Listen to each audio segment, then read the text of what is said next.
In this video, a routine traffic stop took an unexpected turn when police discovered illegal items in community activist Charleston White's vehicle.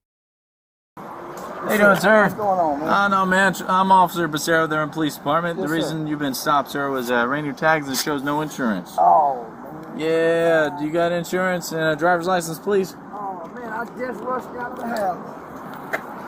Man, picking my daughter up from the school down here, man. I think I left everything at the house, man.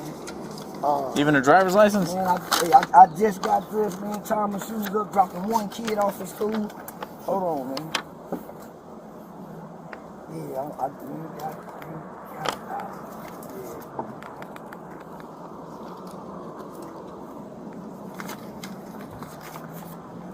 Well, I don't need this one. I just need a driver's license after this. I'll hand this back to you, sir.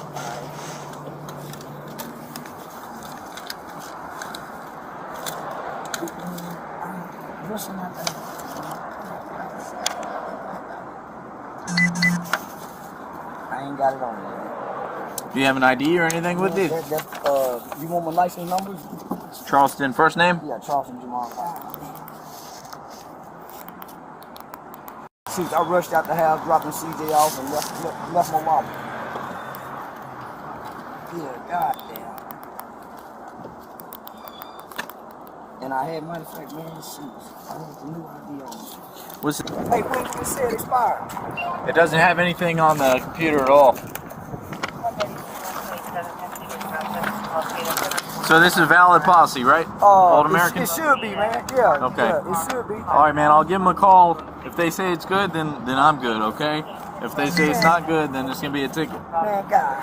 All right. That's how it is, man. We don't really play here in Irving with no insurance. It's automatic ticket. All right. I understand. Well, you see what's on the back of my window, so I do a lot. I hear you, man. So yes, I understand. So yeah, if it's not showing, it ain't showing.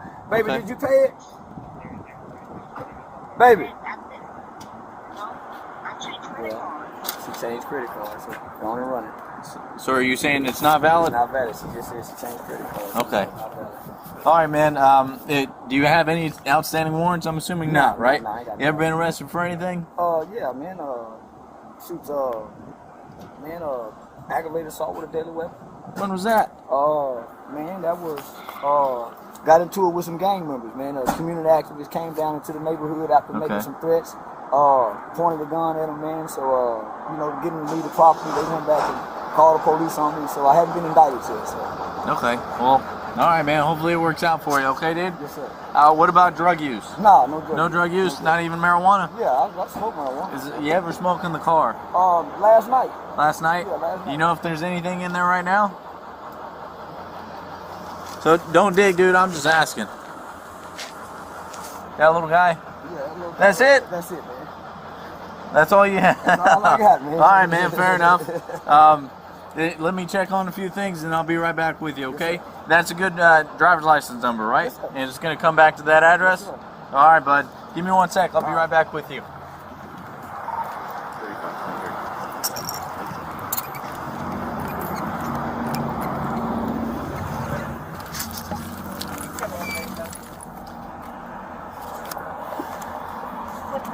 Around about 135. Maybe at 3002 West Prime.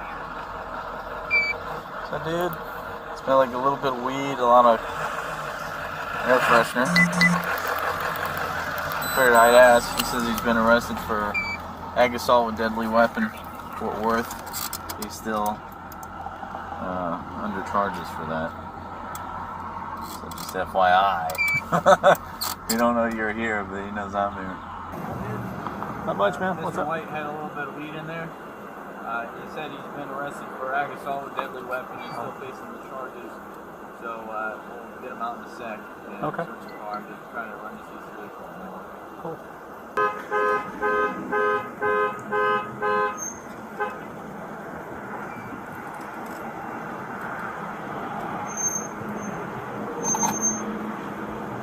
Just go up and pull him out and search him. All right.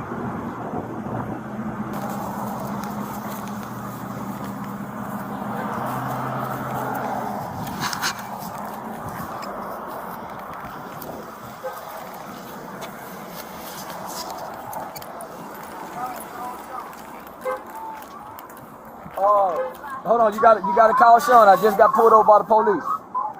Okay, I got on the other line. All right, Mr. White, you mind putting that down for now? So here's the deal, man. Since you got that little bit of weed on you, I got to search the car and your person, okay? Is there anything else illegal inside the car? I got a little 25 on. Okay, where's it on you? Okay, we'll just leave it there for now, all right? Anything on your person? No, sir. All right, go ahead and drop the phone. Okay. Baby, I got to drop the phone. Man, can I get my daughter situated while y'all do Not yet, man. Okay. Where's your daughter at? She's at the school. All right, yeah, not right now, okay? Let's deal with you. Okay. Go ahead and drop your stuff. Can I put this in the car? We'll just leave it up here, okay? You want to hop out for me? I got a knife in my pocket. Okay. I'm just going to detain you for now. Yes, All right, you're not under arrest or anything else.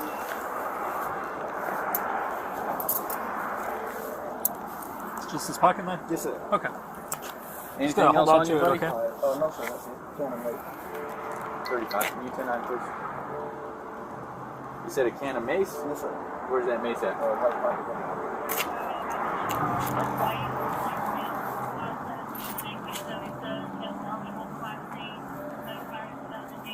Charleston White, lockdown, 517 and 1977, yes, eligible Class C, no expired in 2008, clear 29. All right, buddy, I'm just going to put it in the bag so I don't lose any of your stuff, okay? Yes, sir. That's not illegal, is it? No, it's not. 10-4, thanks. Yeah, I want to make sure everything's out of your pockets, man, and then we'll go from there, I okay? understand you guys' job, sir. Yes, sir. Why are you so prepared, man? Man, I got a lot of threats, man. I went viral. I walked into the police department, man. After I do a lot of community work, and I went to the police department, man. A lot of killings going on in the city. Spoke out against the Crips and the Bloods. So somebody did a viral video of me saying that I snitched on the Crips and the Bloods, and it's went all across the country. So I've been getting a lot of death threats, man. Okay, on my life. where are you from? I'm from Fort Worth.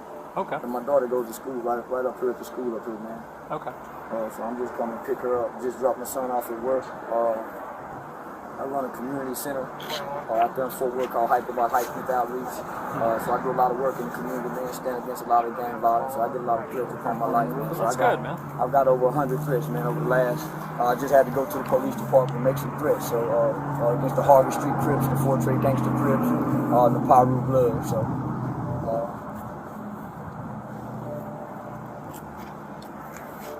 You're out here trying to do good, and they're threatening you. Man, my biggest, and then I embrace the police department, so I do a lot of community work on, advocating for. Mr. White, can you face the car for me real quick?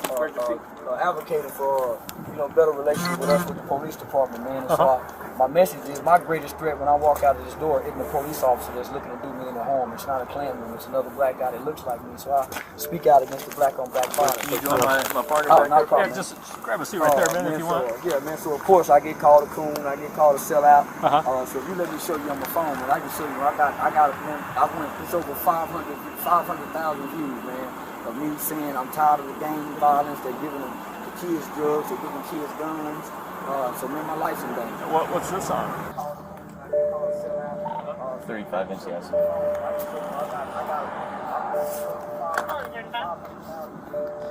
Can you run the same individual all the way, see if he has a prior felony conviction with a gun in the car?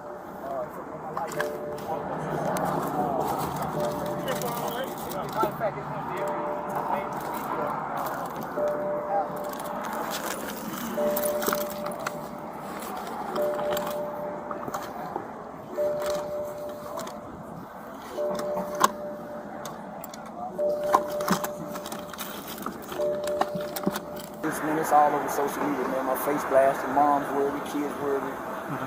So yeah, man. I spoke at City Council Tuesday, made the mayor. Man, I do a lot of community work, so I'm very much well known in Fort Worth for the work that I do in the Stop 6 area. So yeah. Okay.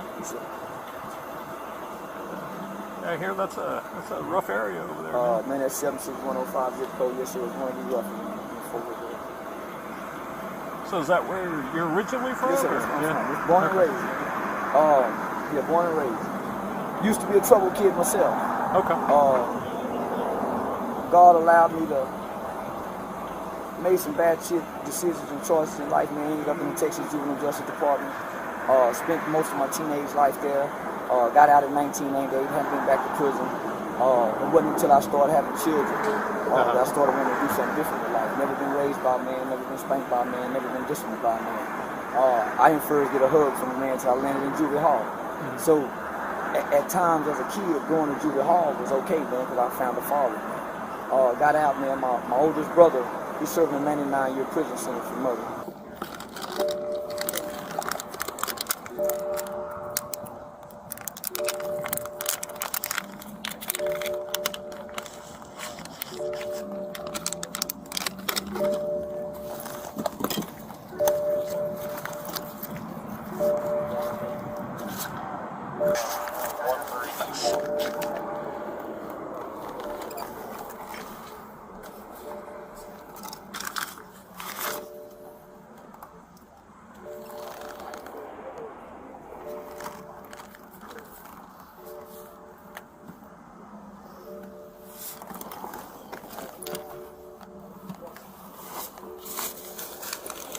Robert Stamp 1324, insurance expires January 28th. Yep.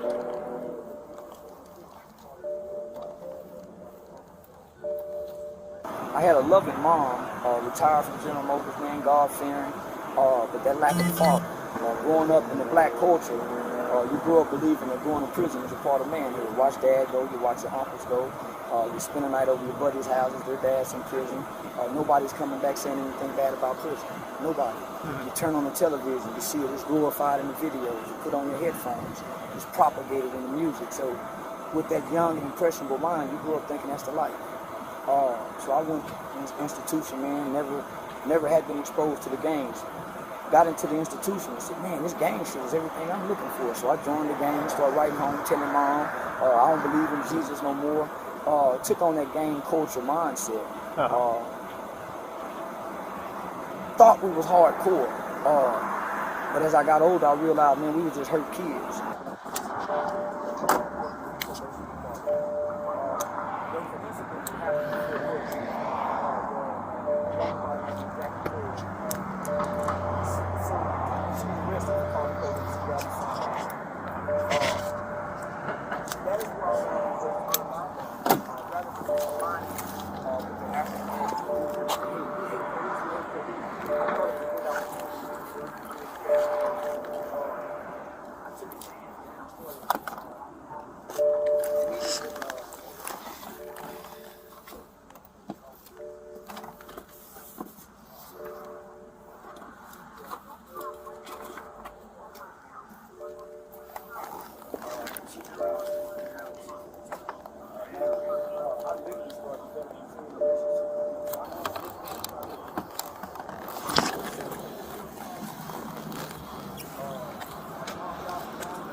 Got out in '98, man. My record was sealed.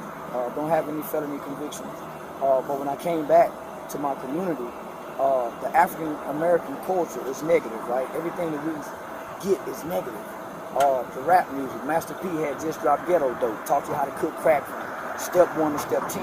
So here it is, I'm locked up from 14 to 21. Man, when I get home, I'm still 14. Even though I'm 21, I don't know how to talk to girls.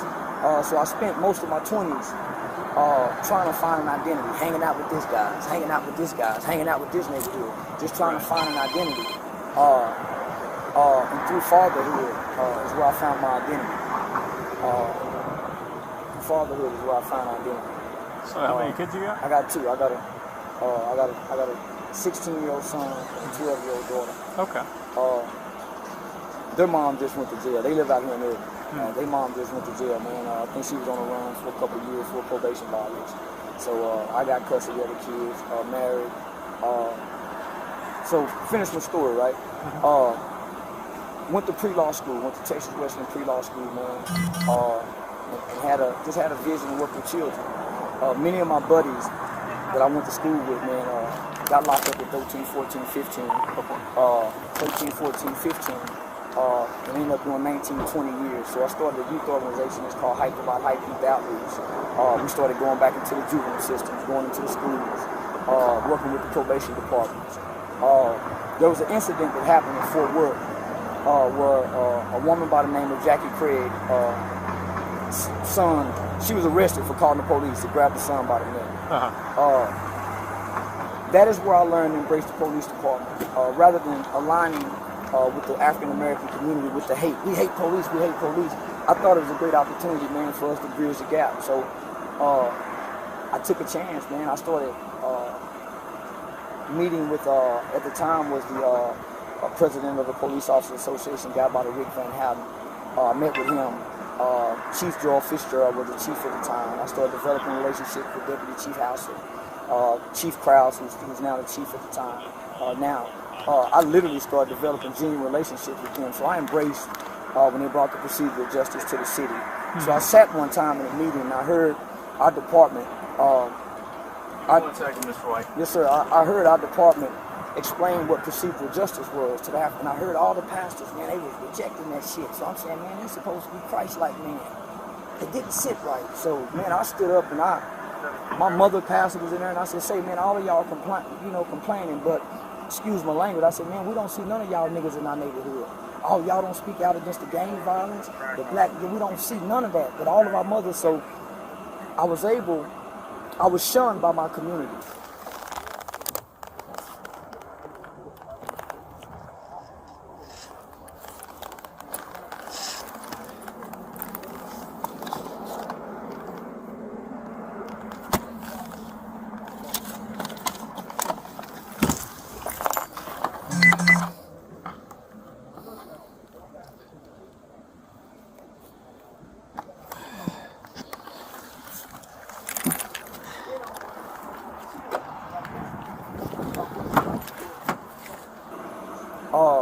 But my city leaders embrace me.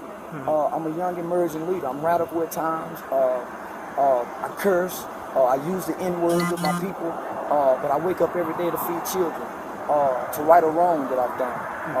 I was with 3 guys who were, man, my money just flew out. Here. That was it, right? Yes, sir. Okay. The other one, that other money. Yeah, I got it. Yeah, you see the other money, it says for promotion of new phones. Yeah, I'm gonna shut the door so we'll. There you go. So yeah, man, so I started this youth organization. So here it is, I'm stuck in the middle between the department and the community. The community turned against me. So man, that's why I got that gun on me, man. So if you give me an opportunity, I can show you on Facebook. If you call the police department, I just went to gang unit and say, hey man, the Crips are threatening me, the Bloods are threatening me. You look at my videos, man, every day I'm up in the morning promoting fatherhood, saying, man, you niggas don't spend time with your father, you niggas is destroying our neighborhood. The Crips and the Bloods are our enemies. It ain't no gung-ho cop. How can we say anything about anybody when we self-inflict these wounds that we? So, man, I got a strong message. And so, man, my life is in danger. Malcolm died. Malcolm X, black people killed him. As long as he was talking about white people. As soon as Malcolm started saying what we needed to do, that, hey, man, Elijah Muhammad is a pedophile, he's sleeping with underage girls, they killed him. They killed him. So whoever comes through the black community is speaking the truth about black people, man, our lives are in danger. So you Google my name, you'll see, man, I do training with the United States Department of Homeland Security. I used to be a pimp. I pimped on my children's mother. When I saw my daughter being born, man, God did something on the inside of me. I changed my life. Somehow, I would go to Eastfield College for year after year, and I would train the U.S. Department of Homeland Security. DEA would be in there. A special agent by the name of Keith Owens. He heard me speak one time at Texas Western University. I do public speaking. I was responsible for leading a group of children who took someone's life when he was kids, man. Me and 3 buddies skipped school one day. We went to the Forum 303 Mall in Arlington. We ran out of Foot Locker with some jackets. My 16-year-old friend shot and killed the guy who tried to stop me. And got my name on Michael Lee. We became the first children in the state of Texas to fall in the Texas juvenile sentencing law where a kid can be sentenced up to 40 years. I got 12 years. And the only reason I didn't get 40 is my mom was financially able. My co-defendants, they was all tried as adults. One received 75 years, the other one received 99 years, went back on appeal and got 25. My 15-year-old friend, He died in a high-speed chase running from the police. I understood that I paid my debt to society. So I do what I do because I owe my debt to that victim. I forever have to owe that debt. So I wake up to work with children, man, with my life on the line. With my life on the line. It's out of obedience. That's all I can say, man. It's out of obedience. I got a vice, a little old bit of weed. I found a little old blunt of weed. Man. I smoke a little weed at nighttime, hit the end of the day. That's it.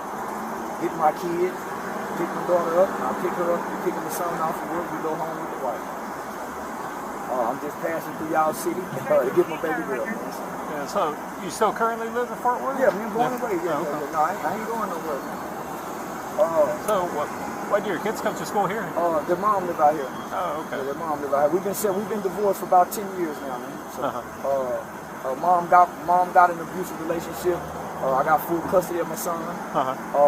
Daughter, rather be with mom. It's kind of understandable. Mom just went to jail probably about a month ago. I think they just transferred her to the Safe Peak program. I think it's a drug treatment program, so they just transferred her, so she'll be there about 90 days. You got the phone or whatever. Grandma called me this morning and said, hey, can you pick her up today? My grandma's having an 80th birthday tomorrow, so I'm picking her up so she can help mom decorate the house, man. So. Okay.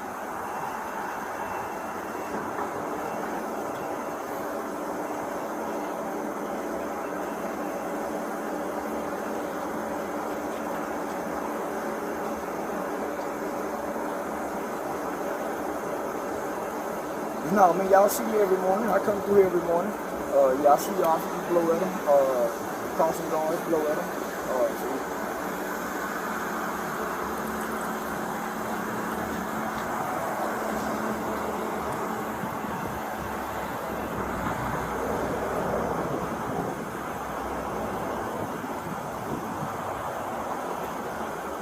So what's your name on Facebook?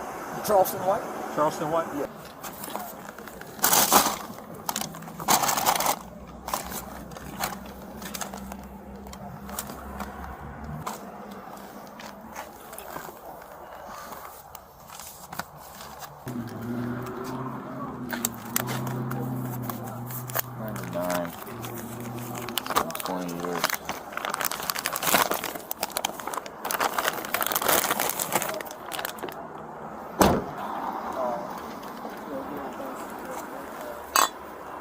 What you see right here is not the last. I wanted to do something one time, man. I just couldn't get no traction on it. What's that? I wanted to get like a little book, right? I wanted to get some officer stories and have you guys write a story about what it's like to be a police officer, right? So the name of the book or the project is going to be called Walk a Mile in My Shoes, right? You get some officers to write what it's like, man. I love y'all. Walk out that door, kiss your family, put their uniform on, and come out here not knowing if you will make it back home that night. Then I wanted some children to write their story about what it's like to grow up in some of the conditions that you guys go and make arrests in and kick doors in. And then y'all exchange those stories and get an understanding of what it's like to walk in each other's shoes.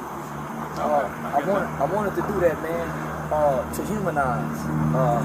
I see you got a badge, but you don't have a typical badge of what we see. I wanted to do that, man, to humanize that badge that you guys put on, man. Who I am,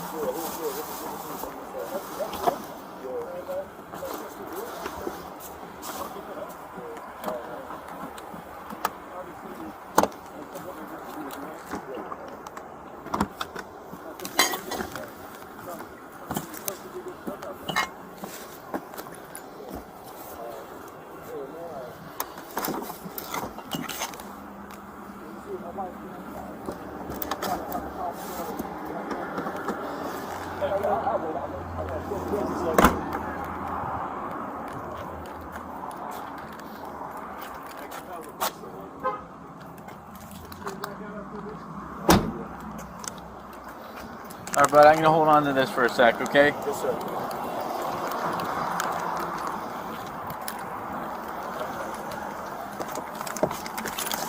Alright, so he was convicted felony in Oklahoma in '99. That was 20 years ago. I can't remember Possession of firearm by felon, Texas. After they've been convicted 5 years, released from prison, found guilty. Texas cannot possess a firearm.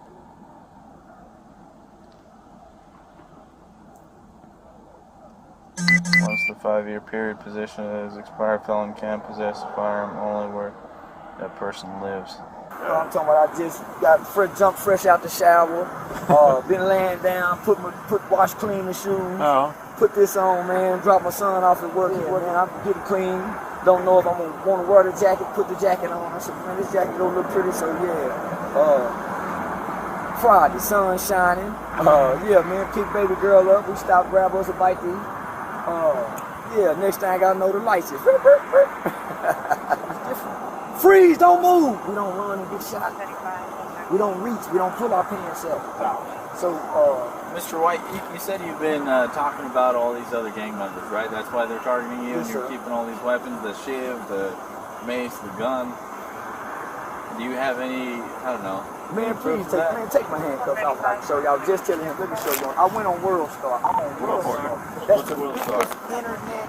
It's over 500. It's probably at 500,000 views, man. Man, please, let me. Someone took my. I had to go to the police department, right? The Harvey Street Ford Trade Gangster Crips. I'm a community activist. I'm very vocal against black on black crime. I'm very vocal against the Crips and the Bloods. So man, I'm always taking a hit. Man, where you at? Pull up. So last week, I went to the police department, live on Facebook, and said, hey man, I am being threatened. The police department know me. So it died down. Someone got that video in harms of calling me a snitch, and it says Fort Worth man snitches. This is what the title says. Fort Worth man snitches on Crips and Bloods and drug dealers. So that grabbed so many people's attention. Man, I'm getting threats from all over. My mother called me, man, my wife called me. Man, I can give you the number to a gang unit office. You can call right now. So, Mr. White, do you know what unlawful possession of a firearm is? I understand, so yes, sir. Okay, you got drugs in your car and you have a gun. I understand, yes, sir. The drug was Any explanation? The drug was from last night, man. The gun is that I just left the house. I was just telling him, man. I just walked out of the house. I understand you guys. You also just got charged for that ag assault with a gun. The threats are just, man. Please let me show you my phone, bro. Okay. I'm not. Please. So here, real quick, before these tighten up, because I didn't double lock them. Okay, I'm gonna lock them here, and I'm gonna put you in the back of my car. Okay. Again, you're still not under arrest. I just gotta make some phone calls. Sir, please, man, let me just show you the World Star Just video. have a seat, dude, okay? And I'll come back to you in a second.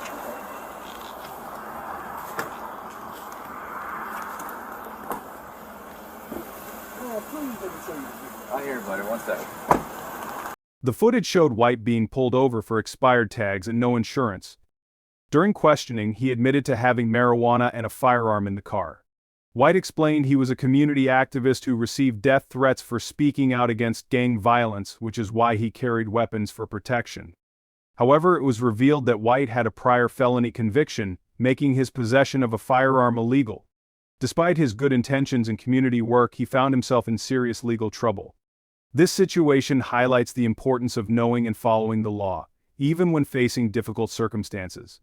While White's desire to protect himself was understandable, his methods were illegal and put him at risk of severe consequences. To prevent such incidents, individuals with prior convictions like White should consult legal experts about their rights and restrictions. Additionally, those facing threats should work closely with law enforcement to find legal means of protection. This case also emphasizes the need for comprehensive support systems for community activists and reformed individuals working in high-risk environments. Better collaboration between law enforcement and community leaders could help address safety concerns without resorting to illegal measures. If you found this assessment helpful, please like, subscribe, and share your thoughts in the comment section below.